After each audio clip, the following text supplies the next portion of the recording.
Hi friends, எல்லோருக்கும் வணக்கம். This is shivaji. Friends, video போகிறதுக்கு முன்னாடி என்னோட சப்ஸ்கிரைபர்ஸ் வியூவர்ஸ் ஃப்ரெண்ட்ஸ் எல்லோருக்கும் என் மனமார்ந்த நன்றிகளை தெரிவிச்சுக்கிறேன். ஃப்ரெண்ட்ஸ், இப்போது நிஃப்டி, பேங்க் நிஃப்டி, சென்செக்ஸ் இதனுடைய அப்டேட்ஸை தொடர்ந்து நம்ம பார்த்துட்டு வரோம். இப்போது நெக்ஸ்ட் மூவ் எப்படி சார் இருக்கும்? இப்போ வார ஒரு பக்கம் ஓடிட்டுருக்கு. மார்க்கெட் பார்த்திங்கன்னா மேலே கீழே ஓடிட்டுருக்கு. இப்போ நம்ம எப்படி சார் பிளான் பண்ணுறது அப்படின்னு கேட்டிருந்தீங்க இல்லையா? ஸோ அதுக்கு பார்க்குறதுக்கு முன்னாடி இன்றைக்கி என்னுடைய வியூஸை என்னுடைய வெபினார் ஸ்டூடெண்ட்ஸ் கூட டிஸ்கஸ் பண்ண விஷயங்கள், என்னோடய ஸ்டூடெண்ட்ஸ் டிஸ்கஸ் பண்ண விஷயங்கள் எல்லாமே இந்த குரூப்பில் பார்த்துட்டு ஜஸ்ட் வீடியோ நெக்ஸ்ட் போகலாம். ஆக்சுவலாக காலையில் ஒரு எஸ்எல் ஒன்று ஹிட் ஆச்சு ஃப்ரெண்ட்ஸ். எங்கே ஹிட் ஆச்சு அப்படின்னு பார்த்தீங்கன்னா, கிட்டத்தட்ட நான் இன்றைக்கி லேட்டாக வந்தேன். ஒரு 10:30 மணிக்கு மேலே தான் என்னோடய வியூஸை நான் ஷேர் பண்ணியிருந்தேன். ஆக்சுவலாக அந்த காலையில் பார்த்தீங்கன்னா என்னோடய வியூ ஒரு அப்பர் சைடு பிளான் பண்ணியிருந்தேன். ஓகே, ஏன்னா மார்க்கெட் கீழே 200 EML ஒரு சப்போர்ட்டாக ஆக்ட் பண்ணிடுது. இந்த பக்கம் ஒரு 10 லைன் பிரேக் அவுட் நடக்குது. பிரேக் அவுட் ரீடெஸ்ட் எடுத்து மார்க்கெட் மேலே போகும் அப்படின்னு first level second level prediction பண்ணுது. ஆனால் மார்க்கெட் என்னுடைய டைரெக்ஷனில் போகல. ஸோ திரும்ப கீழே எஸ்எல் ட்ரிகர் ஆகிடுச்சு. ரொம்ப சின்ன ஸ்மால் எஸ்எல் தான், ரொம்ப பெரிய எஸ்எல் ஒன்றும் இல்லை. ஆனால் இதனால் எஸ்எல் தான் அக்செப்ட் பண்ணி ஆகணும். ஸோ இதில் சின்னது பெருசு அப்படின்னு சொல்ல முடியாது. ஆனால் எஸ்எல் ட்ரிகர் ஆகிடுச்சு. அதுக்கப்புறமா இந்த ட்ரிகர் ஆனதுக்கப்புறம் ஒரு டவுன் சைடுக்கான ஒரு பிளான் கொடுத்துருந்தேன். அதாவது இந்த சப்போர்ட் லைனை ட்ரா பண்ணி ட்ரெண்ட் லைனை கட் ஆயிடுச்சுன்னா இங்கேருந்து ஒரு டவுன் சைடுக்கான பிளான். ஸோ இந்த இடத்துல லெவல்ஸ் நம்ம டார்கெட் லெவலும் போல், ஆனால் நம்மளுடைய ரிகவர், அதாவது இந்த எஸ்எல் ரிகவர் ஆகிடுச்சு. லிட்டில் பிட் ப்ராஃபிட்லேயும் வந்துச்சு. அதுவும் உங்களுக்கு காமிக்கிறேன் ஸ்க்ரீன்ஷாட்டு. 10:40 என்ட்ரி போட்டோமா. அதுக்கப்புறமா 10:44, அதாவது ஒரு 4 மினிட்ஸில் ப்ரெடிக்ஷன் டவுன் சைடு வந்துடுச்சு. ஏன்னா அங்கே ப்ரைஸ் சஸ்டெண்ட் ஆகி நிற்கலை. இதுக்கு மேலே சஸ்டெண்ட் ஆகி நினச்சா ஹையர் ஐ ஃபார்மேஷன் தான் ஓகேலாம். ஆனால் உள்ளே வந்துடுச்சு. உள்ளே வந்தோன்னா நம்ம பிளானை சேஞ்ச் பண்ணிவிட்டு ஸோ 22,560 22,500 வரலும் ப்ரெடிக்ஷன் பண்ணியிருந்தோம். பார்த்தீங்கன்னா ப்ரைஸு அதுக்கப்புறம் எது வரல வந்திருக்கு அப்படின்னு நீங்களே பார்த்தீங்கன்னா தெரியும் உங்களுக்கு. காமிக்க ஒன்றுனா ஓகே, கிட்டத்தட்ட 22,540 வரலும் கூட ப்ரைஸ் வந்துடுச்சு. அப்போ இந்த இடத்துல லாஸ் ரிகவர் பண்ணி நம்ம சிஸ்டமை க்ளோஸ் பண்ணியாச்சு. ரைட்டுங்களா? சரி, ஓகே சார். இது ஒரு 1 மினிட்ல எக்ஸ்ப்ளனேஷன் பண்ணிவிட்டு அப்புறமா சொன்னிங்கன்னா பெட்டராக இருக்கும். ஏன் ஷார்ட் சைடு அப்படின்னு. இப்போ சார்ட் பார்த்தீங்கன்னா இப்போ ரன் ஆகிருக்கிற சார்ட் இது 1 மினிட்ல. ஓகே, ஸோ இந்த இடத்துல பார்த்திங்க அப்படின்னா மார்க்கெட்டு இப்போ காமிக்கிறதுக்கு மேலே மூவ் ஆகிருக்குது. ஆனால் இந்த மூமெண்டம் நம்ம இங்கேயே எதிர்பார்த்தது. ஸோ மார்க்கெட் இந்த டைரெக்ஷன் போகும் அப்படின்னா மார்க்கெட் கீழே நமக்கு ட்ராப் மாதிரி காமிச்சு கீழே வந்துச்சு. ஸோ இந்த இடத்துல நம்ம புத்திசாலி, நாம தான் புத்திசாலி அப்படின்னு நினைக்கக்கூடாது. ஸோ இந்த மூமெண்டம் கேட்ச் பண்ணோமா, கிட்டத்தட்ட எவ்வளோ 540 வரலும் ப்ரைஸ் ரீச் ஆச்சு. ஓகே, எக்ஸாக்ட் சிஸ்டமும் க்ளோஸ் பண்ணியாச்சு. ஆனால் நமக்கு இன்னொரு வாய்ப்பு கிடச்சிருந்து அப்படின்னா திரும்ப நம்ம அகைன் ஒரு பிரேக் அவுட்டுக்கான வாய்ப்புகள் பார்த்து 200 EML லைன் இருந்துச்சு இல்லையா? ஸோ அங்கே நம்ம ஹையர் ஐ ஃபார்மேஷன் மார்க்கெட்டை மூமெண்டம் கேட்ச் பண்ணியிருக்கலாம். ஆனால் நம்ம ஃபஸ்ட்டு செகண்டில் ட்ரேடிங் க்ளோஸ் பண்ணிவிட்டோம். ரைட்டுங்களா? சரி, ஓகே. இப்போது நெக்ஸ்ட்டு என்ன சார் பிளான்? இது நடந்து முடிஞ்சிச்சு. இப்போ நெக்ஸ்ட்டு நம்ம எது சார் பிளான் பண்ணலாம் இதில் அப்படின்னு பார்த்தீங்கன்னா, இப்போ வெரி சிம்பிள். அதாவது இதில் இன்றைக்கி நம்ம குழம்ப வேண்டிய அவசியமாக கிடையாது. ரீசன் என்ன அப்படின்னு பார்த்தீங்கன்னா, ப்ரீவியஸ் சப்போர்ட் இருந்த இடம் பார்த்திங்கன்னா இதில் பிரேக் டவுன் ஆச்சு இல்லைங்களா? அதாவது பிரேக் டவுன் ஆகிட்டு ரெசிஸ்டன்ஸாக ஒர்க் ஆச்சு, மேலே மூவ் ஆகிட்டு இந்த இடத்துல சப்போர்ட் எடுக்கல. சப்போர்ட் எடுத்து மேலே மூவ் ஆச்சு, இங்கேருந்து அப்பர் சைடு கொடுத்துடலாம். ஆனால் ப்ரைஸு கண்டினியூ ஃபால் ஆகிடுச்சு. அப்போ என்ன திரும்ப இது ரெசிஸ்டன்ஸாக ஒர்க் ஆகும். அப்போது இந்த ரெசிஸ்டன்ஸை கண்டினியூ ஆகுது ஃப்ரெண்ட்ஸ் இதில். ஓகே, ஒருவேளை ப்ரைஸ் மார்க்கெட்டு இந்த ரெசிஸ்டன்ஸுக்கு மேலே சஸ்டெண்ட் ஆகி நின்றுச்சு அப்படின்னா இந்த 23,000 பிரேக் அவுட் ஆகிறதுக்கான வாய்ப்புகள் மிக மிக அதிகம். 23,100 23,200 இந்த லெவலில் நாளைக்கு நீங்கள் எதிர்பார்க்கலாம். இந்த ரெசிஸ்டன்ஸுக்கு மேலே மார்க்கெட் சஸ்டெண்ட் ஆகி நின்றுச்சுன்னா பிரேக் அவுட்டுக்கான ஒரு வாய்ப்புகளை நீங்கள் பயன்படுத்திக்கலாம். ரைட்டுங்களா?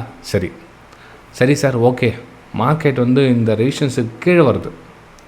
அப்போ நம்ம என்ன சார் பிளான் பண்ணலாம் அப்படின்னு பார்த்தீங்கன்னா, இந்த இடத்துல ப்ரைஸ் ரிஜெக்ஷன் ஆகிட்டு ஒரு பேட்டர்ன் மாதிரி க்ரியேட் ஆகிடுச்சுன்னா இது நீங்கள் ரெசிஸ்டன்ஸாக கன்சிடர் பண்ணிக்கின்னு மார்க்கெட் டவுன் சைட் ப்ரெடிக்ஷன், அதாவது எப்படின்னா ஒரு 22,800. ஏன்னா இன்ட்ரடேக்காக இருந்தால் நம்ம பெருசாக மூமெண்ட்டை கேட்ச் பண்ண முடியாது. அப்போது இந்த ஃபஸ்ட் லெவல் சப்போர்ட், ஏன்னா மார்க்கெட் இந்த இடத்துல இந்த ப்ரைஸ் சஸ்டெண்ட் ஆகிட்டு பிரேக் அவுட் ஆகிறதுக்காக ஒரு லிட்டில் சப்போர்ட் எடுக்கிறதுக்காக மார்க்கெட் கீழே வரலாம். அப்போ நமக்கு இந்த இடத்துல இதுவாக வேணும் சப்போர்ட் லெவல், சின்ன சப்போர்ட் லெவலாக ஒர்க் ஆகும். அப்போ ரெண்டாவது 22,600 இந்த லெவலில் சப்போர்ட் இல்லை. ஒன்று மார்க்கெட்டிங் மேலே போகும், அல்லது இந்த இடத்துல மேலே போகும். அப்போ டவுன் சைடு இல்லையா சார் அப்படின்னா, டவுன் சைடு வந்தால் கூட நம்ம சீக்கிரமாக எக்ஸிட் ஆகிடுங்கன்னு சொல்ல வரேன். அதாவது இந்த 22,800க்கும் 22,600 எக்ஸிட் ஆகிட்டிங்கன்னா மார்க்கெட் திரும்பிட்டாலும் திரும்பிடலையா? ஸோ அதில் நம்ம ரிஸ்க்கு நம்ம அதிகமாக எடுக்கக்கூடாது அப்படின்றதுக்காக இந்த ரெசிஸ்டன்ஸோட ரியாக்ட் அப்படி காமிக்கும். ரைட்டுங்களா? ஸோ இது என்னுடைய ப்ரெடிக்ஷன். இது உங்களுக்கு பிடிச்சிருந்தா இந்த வீடியோ கீழே உங்களுடைய கமெண்ட்ஸ்களையும் அதே மாதிரி உங்களுடைய லைக்ஸை பதிவு பண்ண மறந்துடாதீங்க.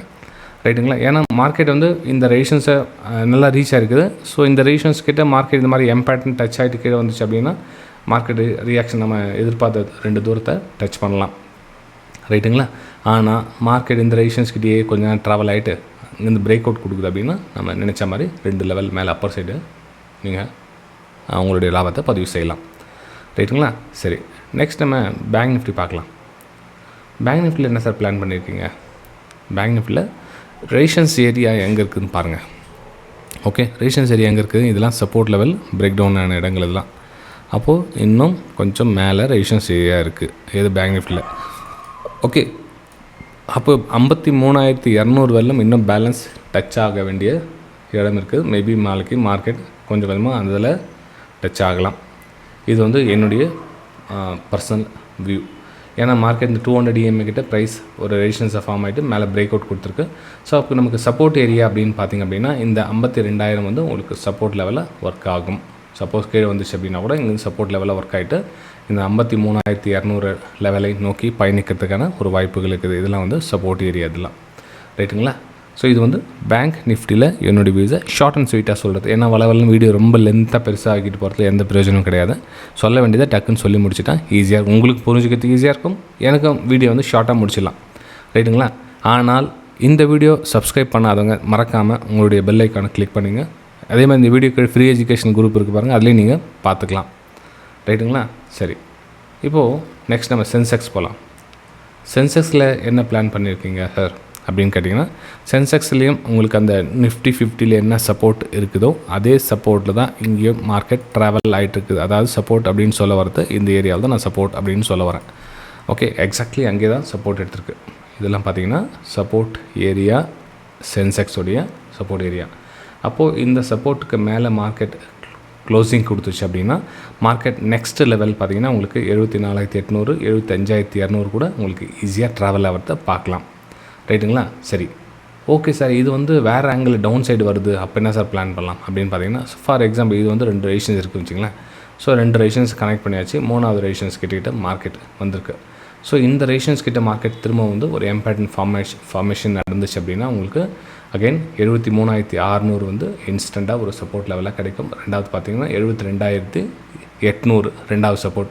ஸோ மார்க்கெட் இந்த 2 சப்போர்ட்டை நோக்கி பயணிக்கிறதுக்கான சான்ஸ் இருக்குது. நீங்கள் அதுக்கேற்ற மாதிரி ட்ராவல் பண்ணிக்கலாம். ஒரு லோயில் ஃபார்மேஷன் வச்சுன்னா மார்க்கெட் இங்கேருந்து எக்ஸிட் ஆகிடுங்க, புக் பண்ணிங்க உங்களுடைய ப்ராஃபிட்டை, ரைட்டுங்களா. சரி ஃப்ரெண்ட்ஸ், இந்த வீடியோ உங்களுக்கு பிடிச்சிருக்கு நம்புறேன். பிடிச்சிருந்தால் மறக்காமல் உங்களுடைய லைக்ஸ் அண்ட் கமெண்ட்ஸை பதிவு பண்ணுங்கள். நம்ம அடுத்த வீடியோ சந்திக்கலாம். தேங்க்யூ.